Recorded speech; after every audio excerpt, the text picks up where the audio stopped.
I remember the exact moment I realized the prayers had stopped working, though the rot had been spreading through us for months before I acknowledged it.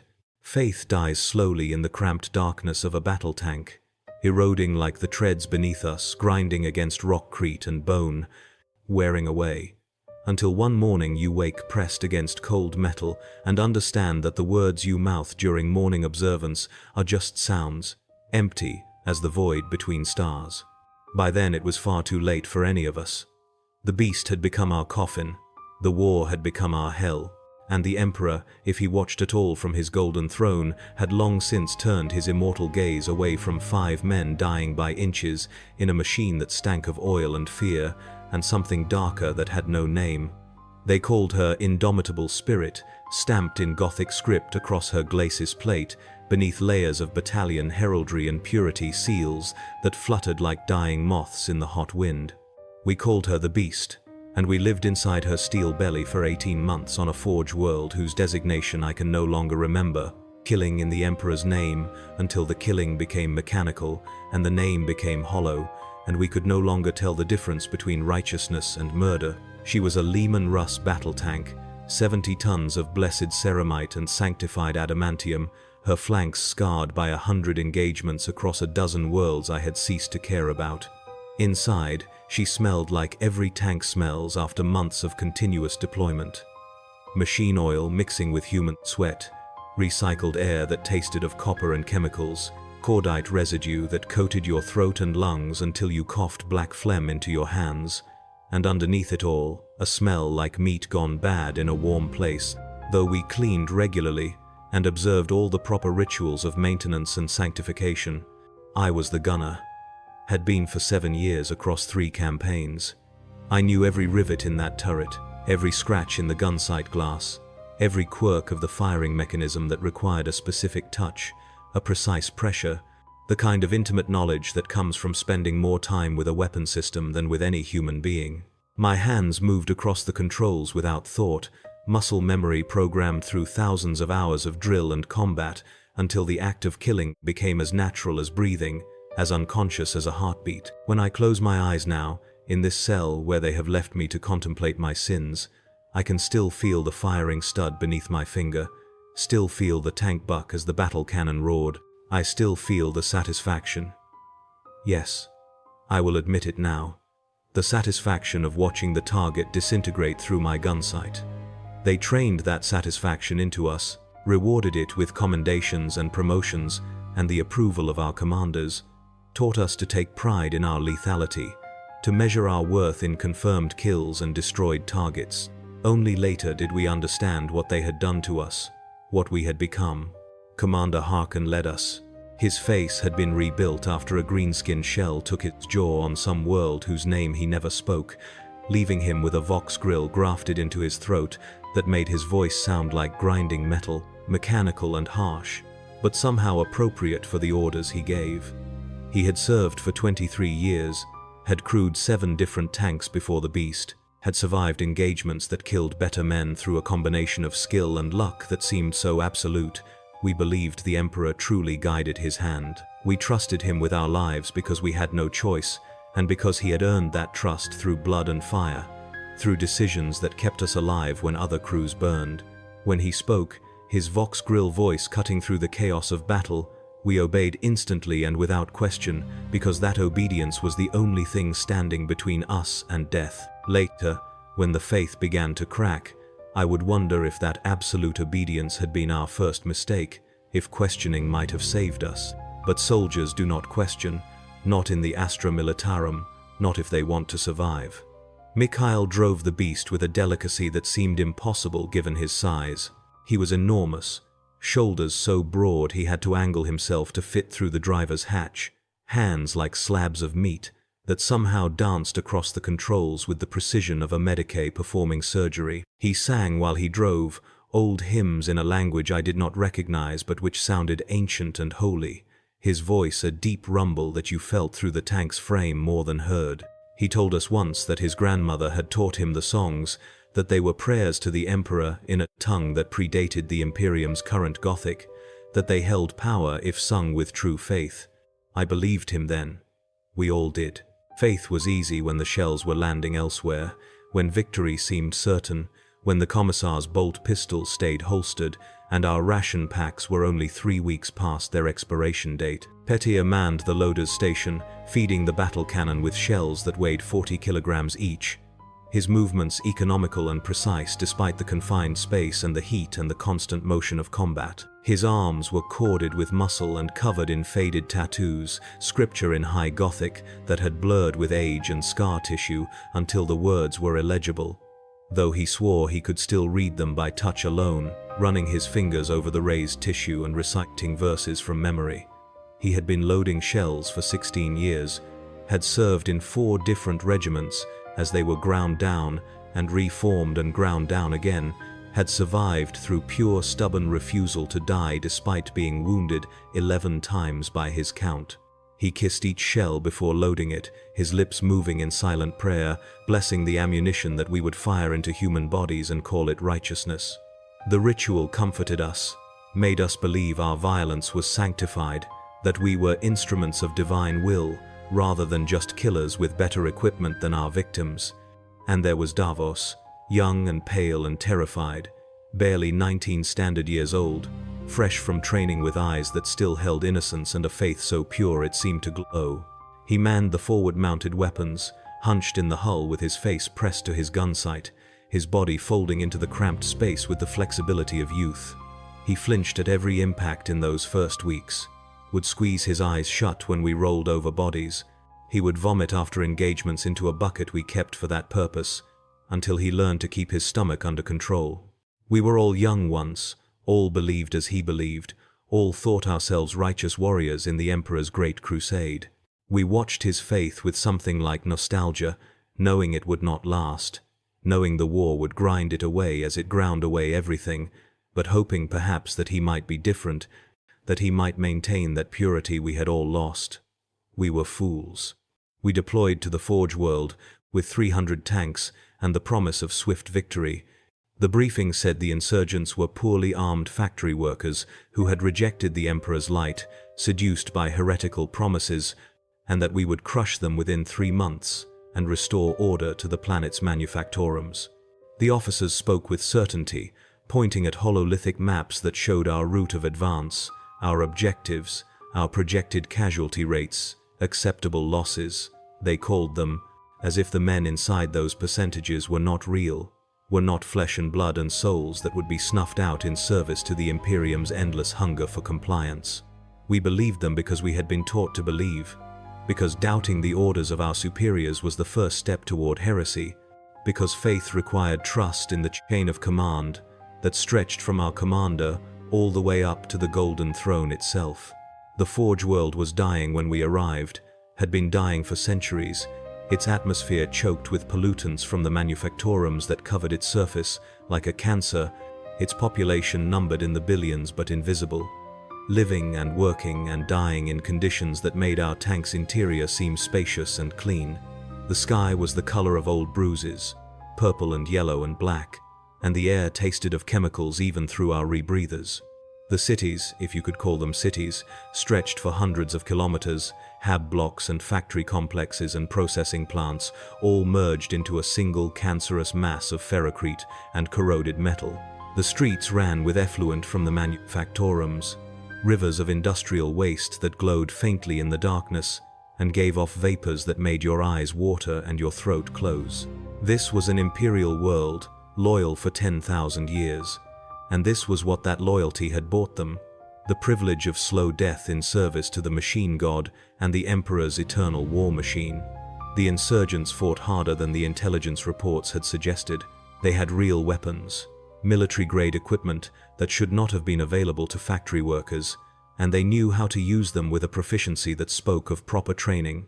They hit us from prepared positions, used the terrain with tactical awareness that exceeded what we had been told to expect, fell back in good order when pressed, rather than breaking and running like the reports said they would. By the end of the first week we had lost 30 tanks. By the end of the first month we had lost 80. The officers revised their estimates, spoke of extended campaigns, of the enemy's unexpected capabilities, of the need for reinforcements that never seemed to arrive. But they still insisted victory was certain, that the Emperor guided our shells and blessed our armor, that faith and fire would prevail over heresy and rebellion. We killed them in vast numbers. The battle cannon spoke and they died. Buildings collapsed on top of them. Shells found their positions and erased them in fire and shrapnel. We rolled over their barricades and felt bodies crunch beneath the treads, heard screams cut short, saw the pink mist that remained when high explosive rounds hit flesh. This was righteous work, we told ourselves. This was the Emperor's will. These were heretics and traitors who had rejected his light, and we were the instruments of his judgment, holy in our violence, pure in our purpose. We recited the catechisms of hate before each engagement, built up our fury with prayers that turned our fear and doubt into rage and certainty. The Emperor protects, we said. The Emperor guides our aim. In his name we bring death to his enemies. We meant it then. We believed every word. But something was wrong. We could all feel it, though none of us spoke it aloud. The enemy kept coming despite their losses, kept fighting with a desperation that made no tactical sense, kept dying in numbers that should have broken their will to resist. And their faces, when we saw them in our sights or glimpsed in the ruins after an assault, they did not look like heretics. They looked like us. Tired men and women in factory jumpsuits, their hands stained with honest labor, their faces marked by years of toil in the manufactorums. Some of them were old, ancient even, their bodies twisted by decades of industrial work. Some were just children, teenagers pressed into the fighting with weapons too large for their small frames. They died the same as anyone, screaming and bleeding and calling out names that might have been prayers, or might have been the names of loved ones they would never see again. The smell inside the beast began to change around the second month. The air recyclers could not quite keep up with 5 men living in close quarters under constant stress, and a sour funk developed that no amount of cleaning could eliminate. But it was more than that. The metal itself seemed to sweat, moisture beading on every surface despite the heat, coating our skin in an oily film that felt wrong, that made my fingers slip on the controls and left stains on everything we touched. The machine spirits grew temperamental, requiring longer litanies to appease, responding sluggishly to our commands, as if the tank itself was growing weary of the killing. We performed the proper rituals, anointed the systems with blessed oils, carved prayers into every available surface until the interior looked like a shrine, but the deterioration continued. Perhaps the machine knew before we did that something was fundamentally wrong, that we were no longer fighting a righteous war but simply killing for the sake of killing, grinding up human lives in service to objectives we no longer understood. I began to hear whispers in the 3rd month. At first I thought it was vox interference, the normal static and crosstalk that plagues military communications in urban environments where the architecture interferes with signals. But gradually I realized the sounds were not random, were forming words in a language I did not speak, but somehow understood on a level deeper than conscious thought. They spoke of futility, of the meaninglessness of our struggle, of the Emperor as a corpse worshipped by fools, of the Imperium as a machine that consumed human souls and produced nothing but suffering that stretched across the galaxy and through the millennia in an eternal grinding cycle of violence. I tried to ignore them, to drown them out with prayers and catechisms, to focus on my duties and trust in the rightness of our cause. But the whispers persisted, patient and insidious, working their way into my thoughts like worms into rotting meat. The others heard them too. I could see it in their eyes during the quiet moments between engagements, see the haunted expression that meant they were listening to something the rest of us could not quite hear, or perhaps could hear but pretended not to. Mikhail's hymns grew quieter and more uncertain, his voice faltering on words he had sung 10,000 times before. Petya stopped kissing the shells, though he still loaded them with the same mechanical efficiency, his movements becoming automatic rather than devotional. Commander Harkin's orders came less frequently, and when he did speak, his vox grill voice carried a note of uncertainty that it had never held before. And Davos stopped flinching at the killing and started laughing instead. A high, brittle sound like breaking glass that set all our nerves on edge and made us avoid looking at him directly. The campaign ground on. Months became a blur of identical days: wake, pray, fight, kill, sleep, repeat. The Forge world became our entire universe, our entire existence, until I could no longer remember clearly what had come before or imagine anything that might come after. We existed in an eternal present of violence and mechanical maintenance, of prayers spoken without conviction and orders followed without question, of killing people whose only crime was to have been born on the wrong world at the wrong time and to have somehow displeased the Imperium's infinite bureaucracy. The regiment that had deployed with 300 tanks now numbered less than 100. The infantry companies that had supported us were decimated, their ranks filled with conscripts, pressed from the very population we were supposed to be pacifying. The supply lines broke down. The promised reinforcements never materialized. And still command insisted that victory was imminent, that one more push would break the enemy's will, that the Emperor blessed our efforts and sanctified our sacrifices. I killed a woman in the 4th month, and something inside me broke. She was standing in the ruins of a hab block we had just shelled, holding a child's body in her arms, and she was not fighting, not resisting, just standing there with an expression on her face that I can still see when I close my eyes. Commander Harkin ordered me to fire. It was a clean shot, an easy shot, the kind I had made 1,000 times before without hesitation. She was undoubtedly an insurgent or an insurgent sympathizer, had undoubtedly earned the Emperor's judgment by her presence in this war zone. The child was already dead. There was no mercy in hesitation, only the failure of duty. I pulled the firing stud and she ceased to exist in a flash of light and thunder, and I felt nothing. No righteousness, no satisfaction, no sense of the Emperor's approval. Just a vast emptiness that opened inside me like a wound, cold and deep and absolute.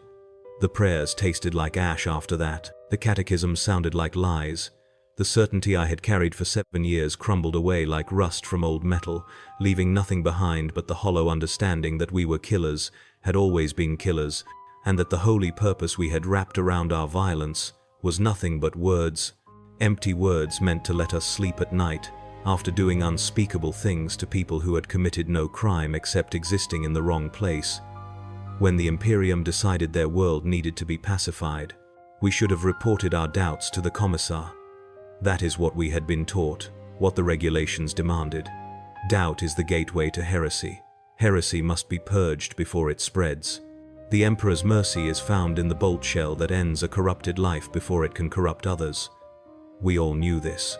We had watched the commissars execute wavering soldiers, had stood at attention while they read the charges and pronounced sentence, and pulled the trigger, who had told ourselves this was necessary and right, and proof of the Imperium's devotion to purity.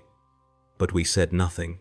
We kept our doubts locked inside, shared only through glances and silences, and the prayers we no longer spoke, through the rituals we went through without belief, and the orders we followed without faith. We became very good at pretending everything was normal while inside we rotted away, our souls turning to poison while our bodies continued to serve, while our hands continued to kill. The tank was dying with us. The beast's systems failed with increasing frequency, requiring longer and more elaborate rituals to restore, needing more blessed oil and sacred unguents, and whispered prayers to machine spirits that either did not exist or no longer cared to listen. The engine ran rough despite our maintenance, coughing black smoke that stank of sulfur and burning hair. The Vox developed a persistent static that made communication difficult, that carried underneath it those whispers that spoke of corruption and liberation and the lies we had been told since childhood. The armor developed cracks that should not have been possible in ceramite, that had been blessed by tech priests and sanctified with holy water and marked with prayers in High Gothic. We painted over the cracks, tried to pretend they were not spreading, tried to maintain the illusion that we were still a functional crew in a functional machine, serving a functional purpose. But we all knew we were dying, machine and crew bound together in a spiral of decay that neither faith nor maintenance could arrest. The night everything fell apart began like 1,000 other nights. We were lagered in the ruins of a processing facility, supposedly safe behind friendly lines, given a few hours to rest and resupply before the next assault. The city burned around us as it always burned, the fires painting the smoke clouds in shades of orange and red, never bright enough to really see by but too bright to allow true darkness. I was on watch, scanning the ruins through my gun sight, seeing nothing but shadows and wreckage, and the occasional silhouette of a guard sentry pacing his post. The Vox crackled with routine traffic, units checking in, commanders exchanging information, the normal background noise of an army at war, and underneath it all, the whispers, always the whispers, speaking words I tried not to understand, but which sank into my mind regardless, poisoning my thoughts, corroding the last remnants of my faith. Commander Harkin broke first. I heard it happen through the tank's internal Vox, heard the sound that was not quite a sob and not quite a laugh emerge from his Vox grill, mechanical and distorted but carrying such raw despair that it made my chest tighten. He said, "It means nothing," in a voice scraped raw with anguish. Mikhail asked what meant nothing, and Harkin said, "All of it. Everything. The prayers, the war, the service. We are killing them for no reason. They are just people, and we are murdering them and calling it righteousness. And the Emperor does not care, has never cared, cannot care because he is dead or distant or simply indifferent to what we do in his name." And the terrible thing, the damning thing, was that none of us disagreed. None of us leapt to defend the faith, or invoke the catechisms, or remind each other of our oaths. We just sat there in the darkness and felt the truth of his words settle over us like a shroud. Petir confessed next. He said he had been counting, keeping a mental tally of every shell he had loaded, every prayer he had spoken over blessed ammunition. 8,317 shells, 8,317 prayers. And he said he had realized that prayer was just a word, that blessing was just ritual, that the shells killed regardless of what you said over them, that the Emperor's supposed guidance was just human decisions, dressed up in theological language to make us feel better about committing genocide in his name. He laughed as he spoke, a sound like something breaking inside him, and then he began to weep, his body shaking with sobs that he tried to muffle against his arms, his breath coming in harsh gasps between the tears. Mikhail admitted that he had been driving us in circles for weeks, following no tactical plan, ignoring the waypoints command provided, simply taking whatever route felt right in the moment, because he had realized it did not matter where we went, that everywhere was the same ruins, and the same dead, and the same pointless slaughter. He said he had been trying to get us killed, to drive into an ambush, or off a collapsed bridge, or into anything that would end it quickly, rather than this slow death of the soul, this grinding erosion of everything we had once believed in. He said he had failed even at that we were too well trained or too cursed to die, that we would keep rolling forward until the beast finally gave out completely and left us stranded. Davos just stared at us with eyes that had gone somewhere beyond sanity, beyond faith and doubt and fear, to some place where nothing meant anything and the only reality was the violence that he would continue to inflict, because that was all he knew how to do anymore, all any of us knew how to do after months of killing in the Emperor's name. He did not speak.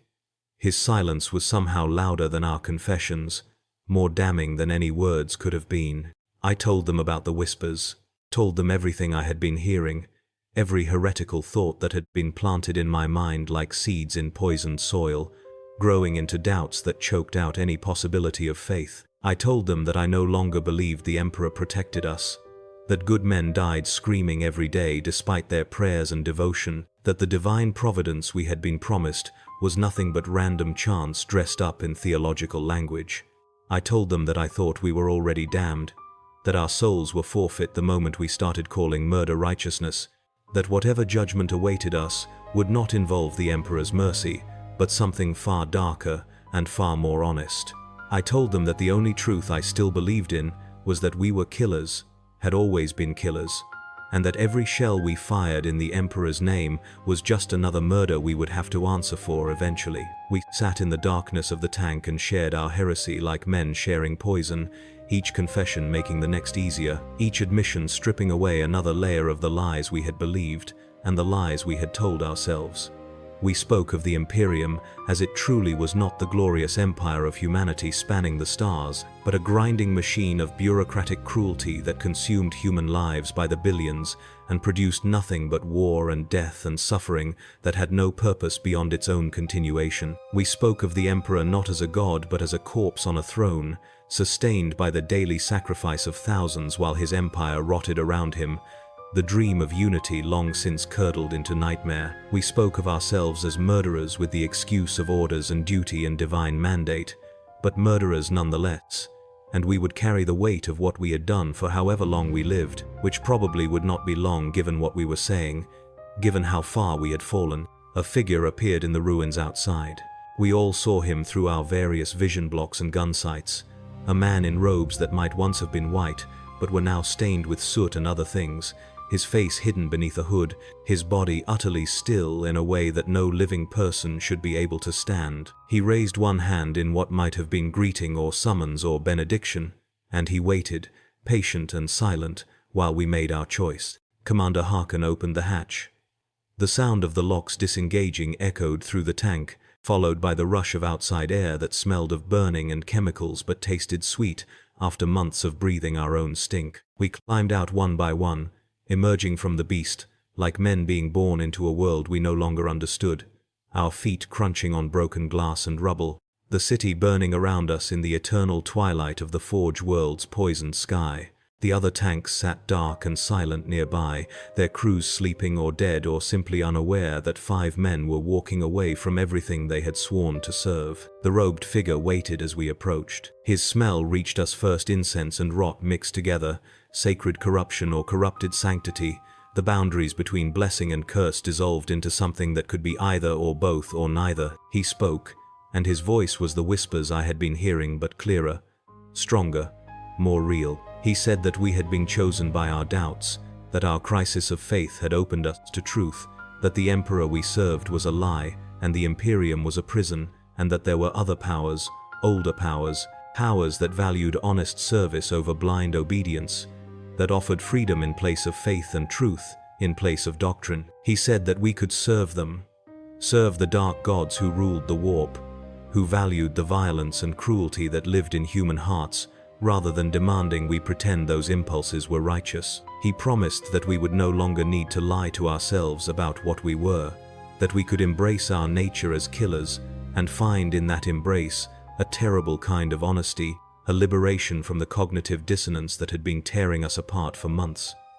He promised nothing good or holy or pure. He promised only that our service would be acknowledged, our violence accepted without judgment, our souls valued for what they truly were rather than what the Imperium demanded they pretend to be. We should have refused, should have drawn our weapons and fired, should have called for help, should have done anything except what we did. But refusal required faith and we had none left, required certainty and we had only doubt, required belief in something better, and we had seen too much to believe in anything except the endless grinding horror of existence under the Imperium's rule. We said yes, all of us, one by one, speaking the word that damned us, accepting service to powers we did not understand, because at least they did not lie to us about what we were or what they wanted us to do. The figure produced brass icons, 5 of them, each inscribed with symbols that hurt to look at directly, that seemed to shift and writhe when viewed peripherally. He handed them to us, and when the metal touched my palm it burned cold, cold like the void between stars, cold like the death of hope, cold like everything I had once believed in freezing and shattering into fragments. I closed my fingers around it and felt the cold spread through my body, felt it reach my heart and turn something fundamental inside me to frost and darkness. The change was not metaphorical. I felt my soul alter, felt something that had been human becoming something else, something that served different masters and had different purposes, and would never again be able to claim ignorance or innocence. He told us what to do. Others had fallen as we had fallen, throughout the regiment, crews and soldiers who had lost faith and waited for permission to act on their heresy. We would be the signal. We would strike first, and others would follow. We would use our skills and our knowledge to kill not heretics but the faithful, not the Emperor's enemies but his servants, turning our weapons against those who still believed the lies we had once believed. He told us this without ceremony or drama, speaking of betrayal and murder as simple facts, as things that would happen because we had already made our choice, and now there was only the working out of consequences. We returned to the beast, climbed back inside our metal coffin that was now something else, something that would serve different gods, carry us to different battles, kill different enemies. The smell was gone. The fouled air had cleared, replaced with something that smelled of copper and ozone, and a sweetness that made saliva pool in my mouth. The whispers were no longer whispers, but clear instructions flowing directly into my mind from the brass icon I had hidden against my chest, burning cold over my heart like an inverted sundae. I looked at my crew and saw they had changed, saw them becoming something other than human, saw mutations beginning that would eventually make us unrecognizable as the men we had been. We did not sleep that night. We sat in the darkness and felt ourselves being rewritten, felt our souls being reshaped by the powers we had pledged ourselves to, felt purpose returning but twisted, corrupted, honest in its corruption, in a way the Imperium had never been honest. When dawn came, that grey, false dawn, that was all the Forge world ever knew, we were ready. The brass icons sang against our skin, vibrating in harmony with our hearts, linking us in a web of connection that transcended words or vox communication. We knew without speaking what we would do, what we had been chosen to do, what our new masters demanded as proof of our commitment. The commissar came to check on us, suspicious perhaps, or simply performing his duties with his usual diligence. Commander Harkin greeted him with appropriate respect, with all the proper forms and protocols, inviting him up onto the hull to verify we were fit for duty. The commissar climbed, his bolt pistol holstered, his suspicion easing as we seemed normal, seemed faithful. Davos shot him through the chest with his las pistol. The last bolt punched through the commissar's armored coat, cauterizing as it went, dropping him to his knees with his face locked in shock and betrayal. Commander Harkin put a second shot through his skull, painting the beast's armor with blood and brain matter, and the commissar's body slid down the hull and crumpled in the dust, the first of many who would die because we had lost our faith.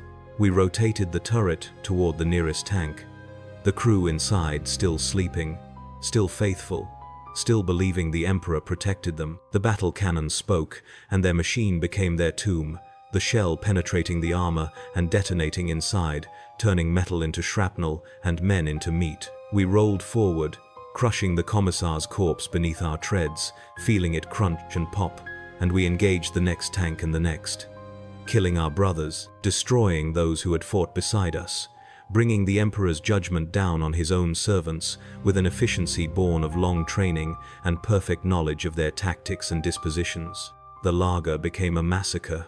Other tanks joined us, crews who had lost faith as we had lost faith, who had been waiting for someone to act first, to give them permission to embrace the heresy they had been hiding in their hearts. We destroyed 23 tanks in the first hour, killed 200 men who had been our comrades, ran down infantry who tried to organize a defense, feeling their bodies break beneath our treads, hearing their screams cut short, seeing the shock in their eyes as they died, not understanding why we had turned on them, why the Emperor had not protected them, why their faith had not been enough to save them from the faithless. By the time the killing stopped, 13 tanks remained from what had been our company, 13 crews who had fallen, 13 machines that now served different masters. We gathered in a loose formation, our vox channels alive with laughter and prayers to dark gods, with plans for what would come next, with the joy of men who had finally stopped lying to themselves about what they were and what they wanted. The city burned around us, as it had always burned, but now we were part of that fire, were ourselves burning with a new purpose that demanded blood, and offered in return only the honest acknowledgement of the violence that lived in human hearts. That was 8 months ago. The beast has changed in ways I cannot fully describe. Her armor has grown spikes and ridges that seem organic, that move when no one is watching. Her interior has become a cathedral of pain, walls inscribed with names of the dead written in our own blood, the air thick with visions of past murders and future atrocities. The machine spirits that once inhabited her systems are gone or transformed, replaced with daemons that laugh when we kill, that grow stronger on the suffering we inflict, that whisper encouragement and terrible knowledge into our minds through the brass icons that have fused with our flesh and cannot be removed. We hunt the faithful now. The Imperium sends its forces after us, and we destroy them with casual efficiency, knowing their tactics because we lived them for years, knowing their prayers because we once spoke them ourselves, knowing their faith because we remember what it was like to believe before the belief curdled into doubt, and doubt blossomed into heresy. Every tank we destroy, Every crew we kill, every faithful soldier we cut down is an offering to the powers we serve, is proof of our commitment, is a statement that we have embraced what we are and will never go back to the comfortable lies of faith and duty. But the Imperium is patient, and it is vast, and eventually it catches everyone who falls. They boxed us in 5 days ago with 3 full companies, cut off our retreat, hammered us with artillery until the beast's armor finally failed and her engine died, and we knew our service was reaching its end. Commander Harkin died when a shell penetrated the turret, his body vaporized so completely not even ash remained. Mikhail took shrapnel through the throat when the hull was breached, drowning in his own blood. Petya's ammunition cooked off, turning him into red mist that painted the interior. Davos was pulled from the wreckage and beaten to death while he screamed his devotion to gods that did not save him. I survived. Don't ask me how, because I don't know. They found me in the ruins of the beast, pulled me out past my crew's corpses, beat me until bones broke and blood flowed, but they did not kill me because they wanted me alive for interrogation, for trial, for public execution that would serve as warning to others. They brought me to this cell where I have been left to await judgment, to contemplate my sins, to write this confession that may be read or may be destroyed unread. They will execute me soon, tomorrow perhaps. The interrogator who visited this morning had the look of a man who had exhausted his patience and his protocols. They will make an example of me, parade me through the streets in chains before ending me publicly. I find I don't care. I stopped caring somewhere along the way.